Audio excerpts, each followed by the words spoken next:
The Potensic Atom is a 4K sub 250 gram drone that you can fly almost anywhere.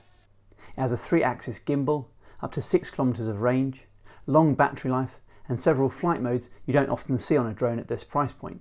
I'll run through all its features and thoroughly test its capabilities to see if this might be the right drone for you. Towards the end of the video, I'll discuss how it compares to the similarly priced DJI Mini 4K and the DJI Neo I just reviewed. So let's take a closer look. You can either get the standard Atom kit with a single battery, the controller, an assortment of cables and 4 spare blades, or Potensic do the combo kit I have here.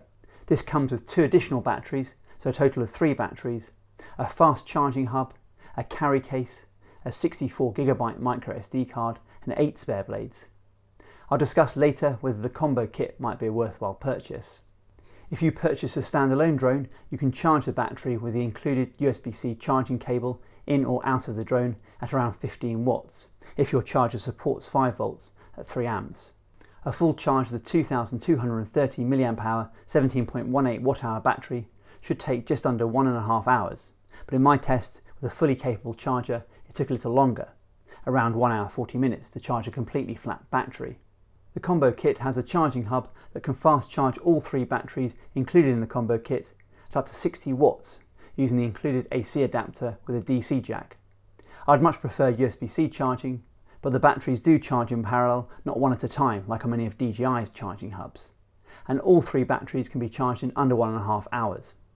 The controller is charged via USB-C, and if you have the charging hub, there's a USB-A port that you can use with the supplied USB-A to USB-C cable to charge it while you're charging the batteries. Disappointingly, you can't use the charging hub as a portable power pack. The USB-A output only works when the charging hub is connected to the mains. The controller also charges quite slowly at just 7.5 watts. Its smaller capacity integrated 3000 mAh 11.1 watt-hour battery also requires 1.5 hours to charge. The Atom has a very similar design to other mini sub 250 gram drones like the DJI Mini series. The build quality is pretty good, but doesn't feel as sturdy as my DJI drones. After unclipping the gimbal protector and removing the strap securing the blades, I weighed the drone at just under 240 grams. There's no built-in storage on the drone, so you'll need to insert a micro SD card in the slot just above the battery with the card's logo facing up. Unfold the top arms and then the bottom arms in that order, and then turn on the drone with a short and then long press of the power button. Place the drone on a flat surface and prepare the controller. Screw in the control sticks that are stored in the base of the controller. Attach the appropriate USB-C cable to your phone.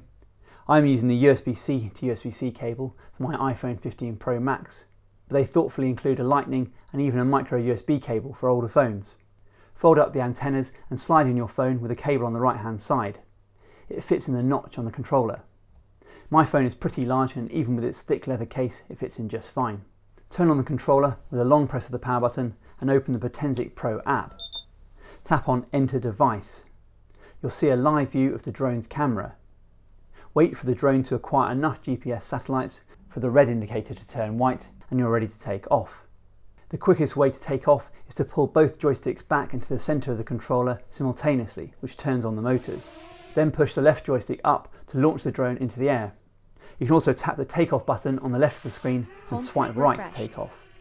Let the drone hover for a short while until you see that the home point has just been updated, just in case you run into trouble and the drone needs to return to home, which I'll discuss shortly.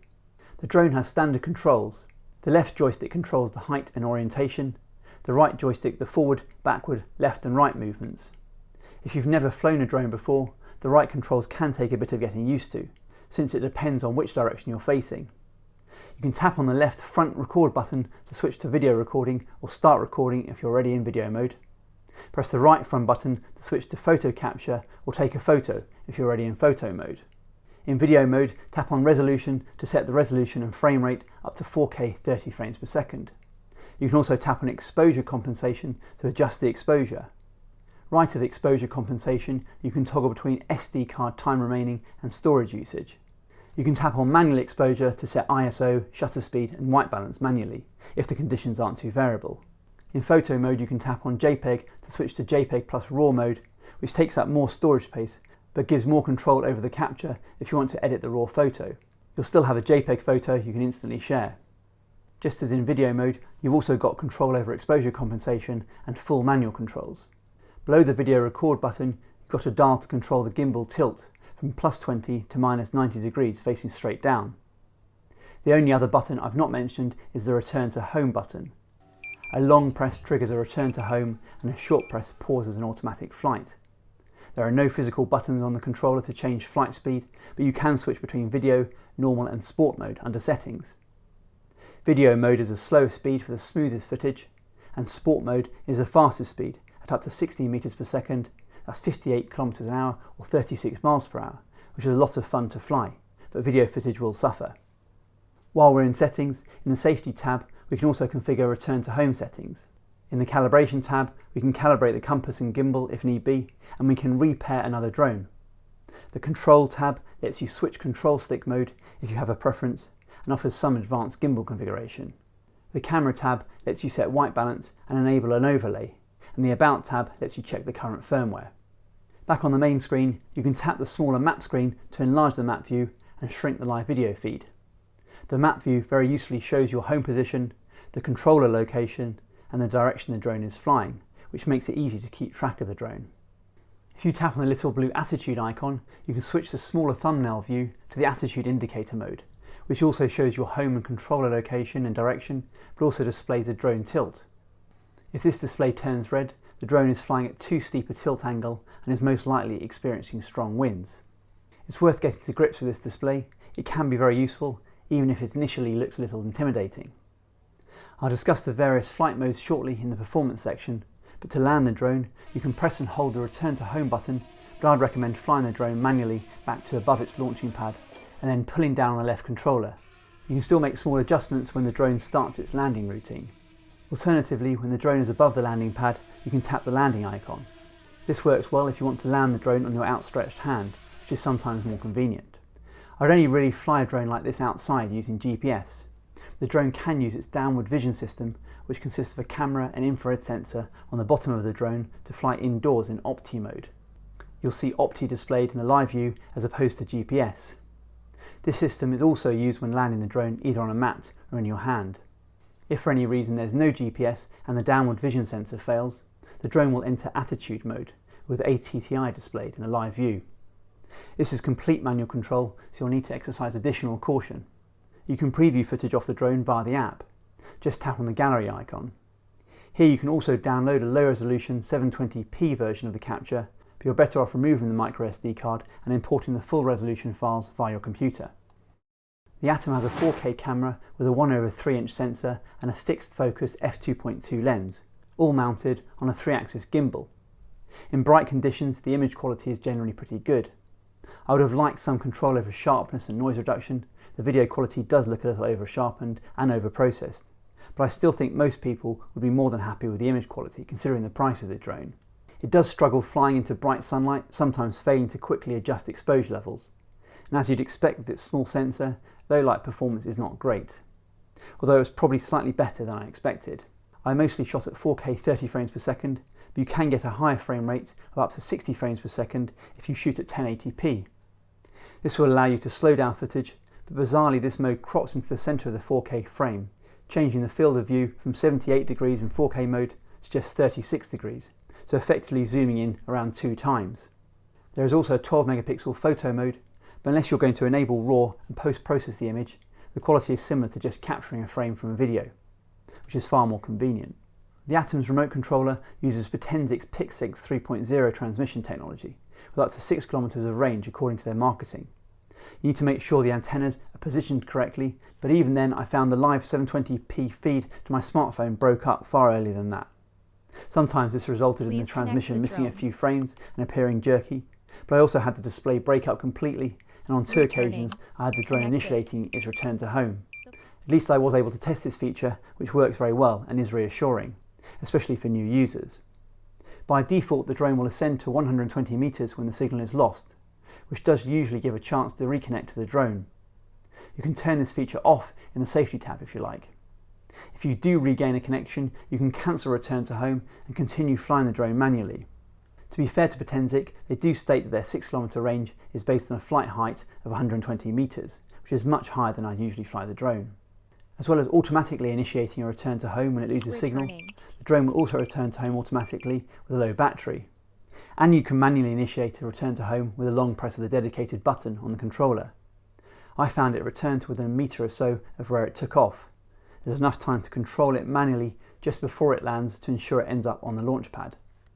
The drone's battery life is up to 32 minutes according to Potensic, and depending on the wind and the speed I flew the drone, I got somewhere between 20 and 30 minutes, which is pretty good. The controller's battery life is less impressive at just over 2 hours, so you need to remember to charge the controller after every 3 or 4 full flights with the drone. It's a shame the controller can't run off the drone's battery. It's easy to forget to charge the controller, and since it's connected to your phone via its charging port, you can't charge it during a flight. The controller also appears to charge your phone. You should be able to disable this to preserve the battery life of the controller. The Atom has a wind level resistance rating of 5, which equates to wind speeds of up to 38 km an hour or 24 miles per hour. It does cope remarkably well for such a small drone. I flew in some very strong winds and I could still happily control the drone, and the footage wasn't bad either. Even without checking the attitude display, you do get helpful warnings when it's windy, recommending you either reduce the height of the drone or initiate return to home. The weather's been pretty bad while I've been testing this drone, and on a couple of occasions I've also had a little rain as well as the strong winds. I landed the drone as quickly as I could, but although it has no claims to be even slightly waterproof, it's not done any damage. You can hear how the drone sounds, but it's not too noisy. And in comparison to the DJI Neo I just reviewed, it's far less offensive, to my ear at least. I've not yet covered the various intelligent flight modes of the drone. First off, there are the 5 QuickShots shooting modes. Tap on the QuickShot icon and choose from pull away, rocket, circle, spiral and boomerang. It's all pretty self-explanatory. You can set various parameters including distance and then tap on go. The drone will perform the QuickShot and record a short, very shareable clip to the SD card. Just be aware that the drone has no obstacle avoidance, so make sure you have enough space around you. There's also visual tracking. Tap on visual tracking and drag a rectangle over the object or person you want to track. The Atom can automatically select a person. You'll see a plus icon. Just tap on that to select and tap on go. I tried this walking across a field and it worked pretty well. You do need to make sure the drone has some height so you can angle the gimbal at least 25 degrees downwards, otherwise the drone won't let you select a subject. According to Potensic, tracking is supported up to 29 km an hour or 18 miles per hour. You'd have to be pretty brave trying this feature out at those speeds without any obstacle avoidance. Finally, you can set up a waypoint flight. This is a great feature for a drone at this price. Tap on the thumbnail of the map and then the waypoint icon. You can zoom in on the map and tap various points on the map to create a route. Then tap on go to start the flight. You can adjust the height and gimbal tilt during the flight. The Potensic Atom has a lot going for it. It has a lot of features for an entry-level drone, including waypoint flights and visual tracking. It's super easy to fly, and in sport mode it's pretty fast too, which makes it a lot of fun. It's missing any obstacle avoidance, but it does have a reliable return to home function that works if you lose your signal or the battery level is deemed too low. And it can be enabled manually if you've lost sight of the drone or you just want to bring it back home automatically.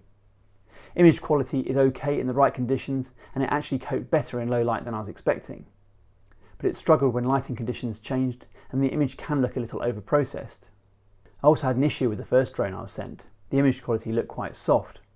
I was quickly sent another one, and from my interactions with Potensic and their Amazon reviews, support is pretty good. But I'd still recommend purchasing from somewhere with decent returns like Amazon, just in case you run into any difficulties. I'd love to see obstacle avoidance in the next version, and I'm not a huge fan of the charging hub, including the combo kit. I'm not sure why it couldn't be charged via USB power delivery. Having to carry around a proprietary AC adapter is annoying. And it also can't use the USB-A output without the mains connection, so you can't use it in an emergency to charge the controller or your phone. You could save a fair bit of money just purchasing the drone on its own. A single battery has a decent amount of runtime, and the battery can be charged via USB-C.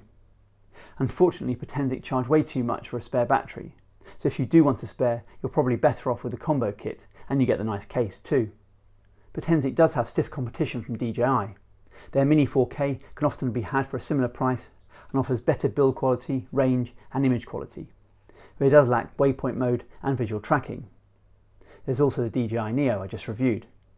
You need to get the Fly More combo version with a controller for a direct comparison, but that is around the same price or cheaper than the Atom combo kit. It has palm takeoff and some truly impressive autonomous flight modes, and it's super rugged. I've crashed it several times and it barely has a scrape. But it doesn't have the Waypoint mode and it only has a single axis gimbal with only average image quality. Overall, the Potensic Atom is a well-featured, capable drone, which is easy and a lot of fun to fly, and is worth considering if you're looking for a 4K sub 250 gram drone at this price point. As always, if you have any questions, please ask. I read every comment and will do my best to respond. And let me know if you have this drone or there's another drone I should look at. I do hope you found this video useful. Please like the video if you did. I'm releasing videos every week on the latest technology and how to get the most out of it. So please make sure you subscribe. And don't forget to tap the bell icon if you want to get notified as soon as a new video gets uploaded. Thanks for watching.